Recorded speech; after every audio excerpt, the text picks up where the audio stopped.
আসসালামু আলাইকুম সুপ্রিয় দর্শক। এই মুহূর্তের সবচেয়ে বড় একটা দুঃখজনক খবর যে ইরানের রাষ্ট্রপতি ইব্রাহিম রাইসির ইন্তেকাল হয়ে গেছে। হ্যাঁ বন্ধুরা, যদিও এটা না মেনে নেওয়ার মতো একটি খবর, তবুও এটা বলতে হচ্ছে যে বিশ্বজগতের একজন মুসলিম নেতার আজকে দুর্ঘটনায় মৃত্যু হয়ে গেছে।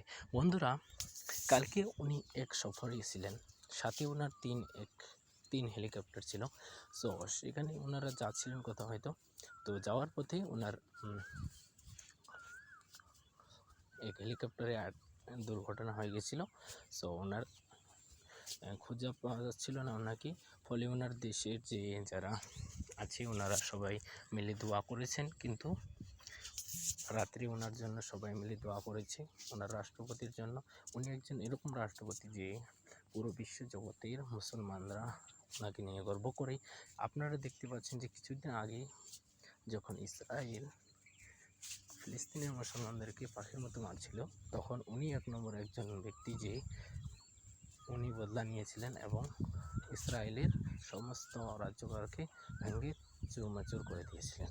তো বন্ধুরা, উনি হলেন একজন বিশ্বজগতের একজন এরকম মুসলিম লিডার যে পুরো বিশ্বের মুসলিম ওনাকে ভালোবাসে, এবং হঠাৎ ওনার মৃত্যু হয়ে গেছে।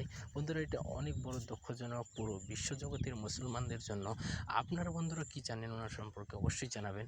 এবং আপনারা কি জানেন যে পৃথিবীর বিশ্বের জগতের পুরো মুসলিম যখন কাঁদছিল, ইসরায়েল বাহিনী যখন ফিলিস্তিনের মুসলমানদের উপর অনেক অত্যাচার করছিল, তখন একমাত্র দেশ ইরান, যিনি ইরানের রাষ্ট্রপতির নেতৃত্বে ইসরায়েলের উপর হামলা করেছিলেন কিছুদিন আগে, এবং কালকে উনি কোনো সাক্ষাৎ দিয়েছিলেন, ফলে রাস্তায় ওনার হঠাৎ দুর্ঘটনায় মৃত্যু হয়ে গেছে। সাথে ছিল 3টা ওনার হেলিকপ্টার, কিন্তু খুঁজে পাচ্ছিল না, ফলে ওনাদের দেশের যারা আছে নাগরিক ওনারা সবাই মিলে ওনার জন্য দোয়া করছিলেন। কিন্তু আজকে ওনার রিয়েল খবর পাওয়া গেছে যে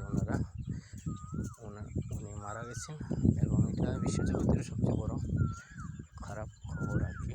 তো বন্ধুরা, আজকের জন্য এই পর্যন্তই। অবশ্যই দেখা হবে নেক্সট ভিডিওতে। আল্লাহ হাফিজ।